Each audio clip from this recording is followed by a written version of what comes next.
You are listening to Woodland Walks, a podcast for the Woodland Trust, presented by Adam Shaw. We protect and plant trees for people to enjoy, to fight climate change, and to help wildlife thrive.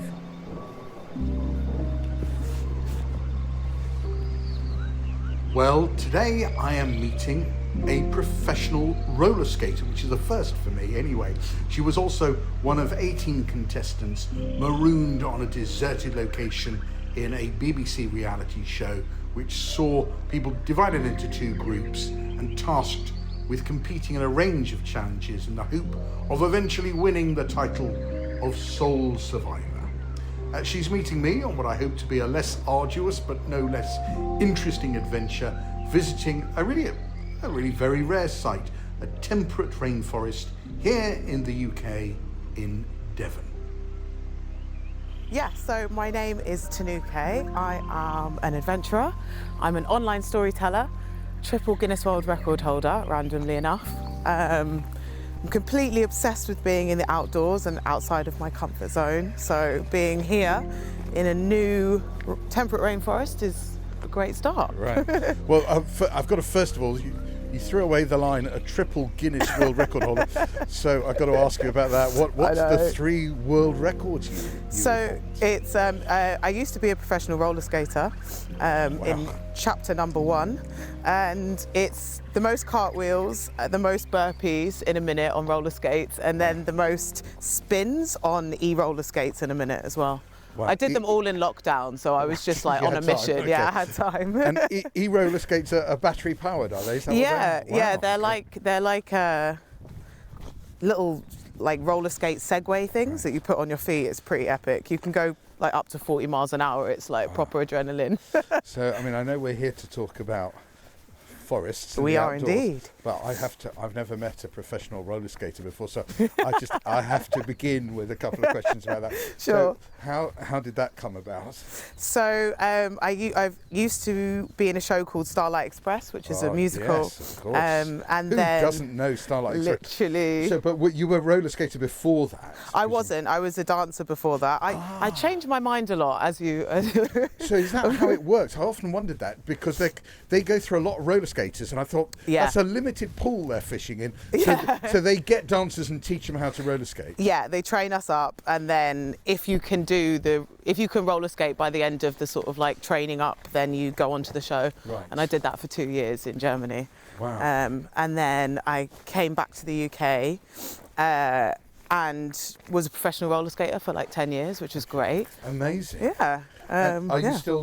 Are you still doing all of that? I do sometimes, yeah. Right. I have a little cute troupe of hula hoop gals who I meet up with every now and then and like do some fun jobs with. Yeah. Okay, good. All right. Now I promise not to ask you any more about roller skating. Right. So you are an adventurer. Yeah. And I know you are on, is it right, a sort of mission to look at the temperate rainforests and forests of the UK? I am indeed, yeah. That among many other missions. So I suppose I could go in how I started, which follows on from the roller skate story, is I went on a show called Survivor on the BBC. Yeah. Essentially, it's a show where they basically just like strip you of all your human rights and desert you on an island, and you have to survive in the wilderness out there.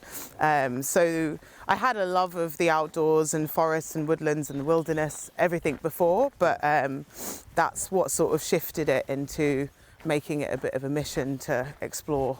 And how did you do, for those who haven't been following Survivor, which is a massively popular programme, but for those who don't know it, how did you do?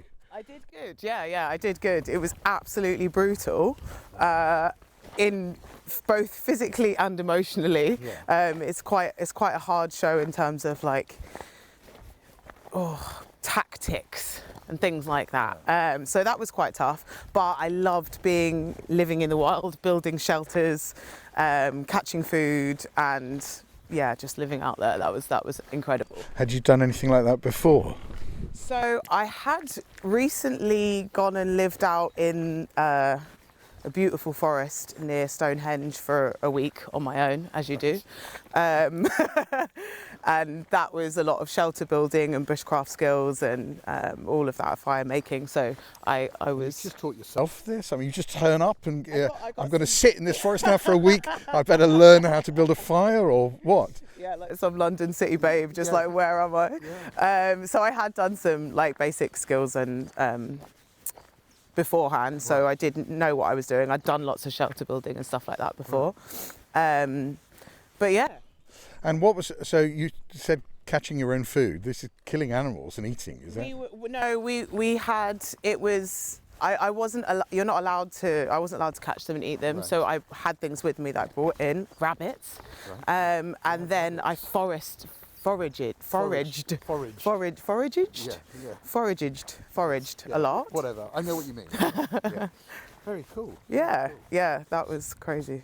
And so that's your background. Yeah. Lots of different bits to that, obviously. And this latest adventure to sort of travel around the UK and look at forests. Yeah. Why that particularly?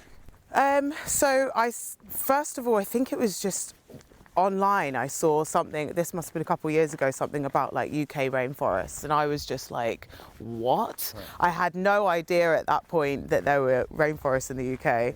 And I started off with rainforest actually not too far from here, which was the first one I went to go visit. And I just started learning all about it. I do lots of storytelling online and sharing with my community and like educating people about what we can find in the UK. So that was my first obsession, where my rainforest addiction began. And then since then, I've gone up to lots of them in Scotland. So yeah, that's where it all kind of began. So very good. So it is it's a surprise, I think, to most people, to be honest, that there is a temperate rainforest in the UK at all. Yeah. And it's that in particular which you are looking at on this, adventure, this tour of the UK, not forests in general, it is rainforests. It is rainforests, yeah. And there's a lot of talk now about the sort of mental well-being, and in fact only a few weeks ago when the King had some problems with his recurring cancer, he and some other members of royalty, I think, were talking about the healing powers of being out in nature. So it's sort of a very topical thing. What's your take or experience of that? Yeah, forest bathing is a thing. I love it. All about sort of bathing your senses in being in a forest, obviously. But my personal journey with nature and healing is a very strong one, and is definitely rooted in why I do what I do and why I've chosen this as a career. So when I was about 28, I went through quite a traumatic time where I lost all of my sort of like initial close family. So my cousin, brother, my mum and dad. And I was super young, obviously, at the time. And I started going out into nature as what I thought was like a way to escape my reality. And I went on lots of crazy adventures, hiking, going into the Grand Canyon, going hiking around Iceland. And it was sort of what I thought was a way to get away from everything. But it just became my biggest healing tool ever. And I have recently liked to call it adventure therapy or adventure healing. Right. And it's all about putting yourself out of your comfort zone, being somewhere where you not normally are, going out into nature, forest bathing, hiking, breathing, experiencing awe of nature, looking at an unbelievably tall tree or, a huge, beautiful valley like the one that we're in today. And it's interesting. So you were a dancer and a roller skater. So you're obviously a physical person anyway. 100%, yeah. yeah. So that was but there seems to be a distinction you're making between the sort of exercise you might do as part of your dancing and roller skating and the sort of exercise that is involved in going into a forest or on a hike or so. Yeah. Why is that different? Because we talk about exercise and the endorphins anyway, so you get that whether you're in a gym or running in a forest. What's different about being in a forest? So I do like the idea of moving forwards. So I do lots of processing whilst I'm hiking. So there's a thing, if I go on a little bit of a tangent, it's a therapy called EMDR, where EMDR, mother. yeah, EMDR, yeah. where it's all about rapid eye movement. So you might follow your end of your finger and you go left, right, left, right. It's all about combining the left and right hemisphere of your brain whilst you're processing something traumatic. And you can also do it whilst you're tapping, and you can also do it whilst you're walking. So that's what I started to do whilst I was hiking out in nature. And what does that do? So why is that helpful? So, like, a traumatic memory normally gets stuck in the right hemisphere of the brain, because that's where emotions and all of that is governed. And so obviously feelings of anxiety and all the things that can come with going through something traumatic. So by processing whilst you're stimulating the right and left hemisphere of your brain, walking, looking, tapping, side to side, it just helps blend it into one. And that's why I've picked hiking and being Very nice. And have you found a difference? Completely, 100%. It's like absolutely changed my life, especially obviously since I went through all of that. I like doing something, as you said, I'm a physical person, but I like doing something that's quite hard. I like it to be quite challenging, like a challenging hike or a long one. And then at the end of it, it's just building up that resilience that I'm capable of getting over hard things. I'm capable of being a little bit uncomfortable. It's pouring with rain. I've gone camping. There's loads of midges, blah, blah, blah. And then it's type 2 fun, you know? And then you kind of... Type 2 fun? Type 2 fun. I never heard of that, right? That's fun with a bit of an obstacle in the way, is it? That's the type of fun that you get in the outdoors a lot, where you might be like, why am I camping in this rainforest and it's pouring with rain? But then afterwards you're like, wow, what an incredible experience. It's fun, good, all right. Yeah. All right. Well, we're just coming up to a big puddle. Let's go, just try and avoid that. So, okay, so you have found that to be a real benefit to you? Yeah, it's definitely changed my life and my outlook on things. And also it's what I've learned about myself is that I'm capable of pushing through uncomfortable moments. And it's like cold, hard evidence to myself that I'm capable of doing that. So it's definitely been a massive, like, trauma recovery tool for me. Yeah. It's interesting. You also talked right at the beginning of this little walk about how I think you wanted to demonstrate to your community the benefits of nature and the outside. So I suppose what community are we talking about to begin? Because everyone is part of lots of different types of communities. So what community are you talking about? So for me, like, representation of BIPOC people of colour, especially in the UK, mainly city dwellers, don't have as much experience with the outdoors. So you are talking about lots of different. You're not talking about an ethnic community or anything. No. You are saying young people. People of colour, especially, like, for me, obviously, like, black women doing adventurous stuff is not normally what we get up to. Is it not? Not in comparison to. So why is that then? Why do you think that is?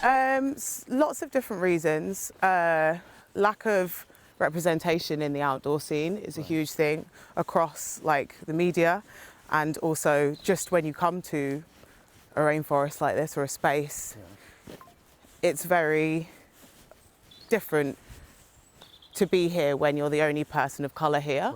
Lots of people feel like they are a bit out of place, wouldn't know how to get here, wouldn't know that it was a thing that you could do, wouldn't know the benefits of it. And also it's, if your peers and your family don't go and spend much time in nature, you don't have that incentive to or need to know that you can do it. But in recent times it's definitely changing, which is amazing, and there's some incredible groups that are popping up. Black Girls Hike is an incredible one. Is that the name of the group? That's the name of the group, Black Girls Hike, yeah. That's a physical group of people, of black girls who go hiking? Yeah. Well, it says it. Kayaking, camping, all sorts of things. And it's, specifically for people of colour to, like, understand what it is and how amazing it is to be out here. I went on a camping trip with them last year. It was like 80 women. most of them is all their first camping trip, and that was amazing. Yeah. And what about age then as well? Because I was struck by how younger people are very, to my mind, very politically engaged with the environment, but less actually engaged. So it tends to be older people, in my experience, who are part of the environmental charities. I mean, I suppose, first of all, do you think that's right, or am I wrong in your view? And so what do you know about the engagement of younger people of all colours and sex and gender? Of people of your age group, do they tend to talk about the environment? Is that a dull subject to them? It's not a dull subject, it's a big subject. Obviously, this is our reality, and it's going to be the reality of our children and our children's children, and much more than it would be for someone older. So it is a big topic of conversation, especially the world that I'm in at the moment, meeting so many people who love the outdoors. It's definitely a subject that is brought up a lot, definitely, and it's definitely a thing of why I started the rainforests and going around the temperate rainforests, because they're so endangered, and it is a massive topic of conversation. It's And are people optimistic about it, or is it all disaster prone? I fear sometimes that the environmental lobby talks so much about the problems. It's a bit of a turn-off, to be honest. But you've been talking very positively about the role of it all. So I suppose I'm trying to put a positive switch on it by talking about it a lot and promoting everything that I do online. For example, I just went to Kilimanjaro 2 weeks ago, and that was a whole reason I went there, was because in a couple of years, there won't be a glacier at the top of it anymore, the snow would have melted. So I was on a mission to do it before the glacier had melted, and I talk a lot about it whilst I'm doing it, and suffering a lot actually up there. But suffering from the cold and the and the altitude and everything. How high is Kilimanjaro? It was like 3,870 something meters. And you walked up? I did, very, very slowly. Right. I was going to say, how long did it take you to get there? It took me 7 days to get there and down, It was with a a group? With a group, And I got a chest infection on day 2. Oh, wow. It was like one of the hardest things I've ever done. And that's when you're like, That's type 2 fun, isn't it? That is type 2 fun. Sorry, I have paused because we are right by a beautiful bridge. Isn't that lovely? Doesn't that look like a sort of something? It does, you know what? It does look a hobbit right out of Hollywood. Or like there'll be a troll underneath. Yeah, who knows? Maybe there is a troll. We need to answer a riddle before we cross. Let's take a photo here, but it's a good point because I think you're massive on social media.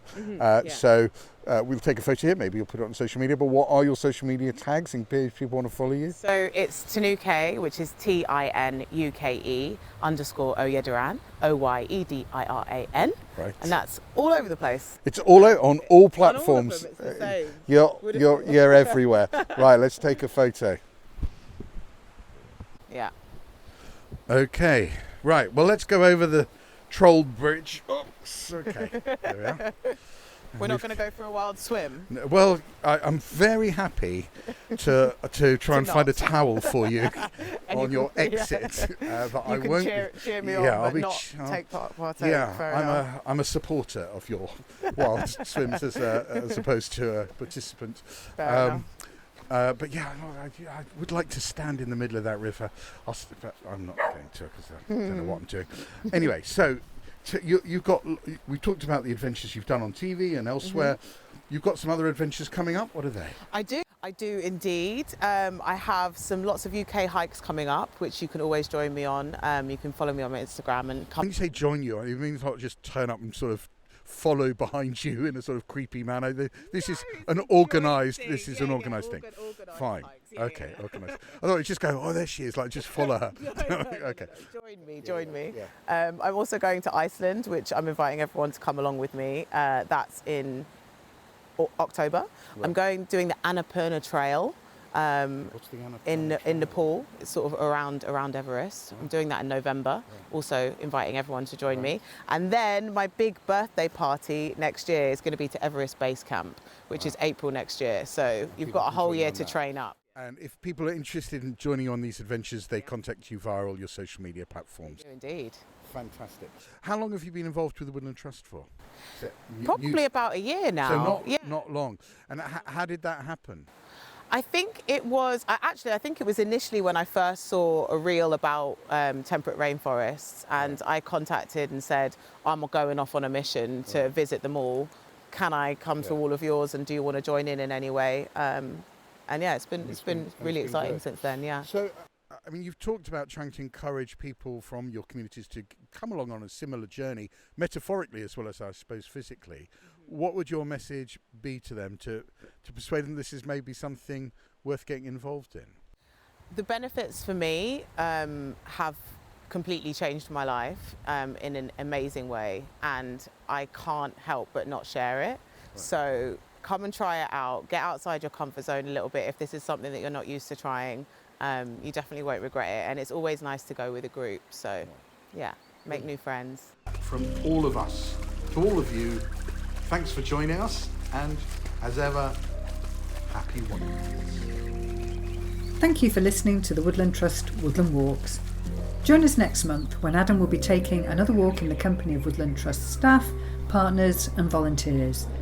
And don't forget to subscribe to the series on iTunes or wherever you are listening. And do give us a review and a rating. If you want to find out more about our woods and those that are close to you, check out the Woodland Trust website. Just head to the Visiting Woods pages. Thank you.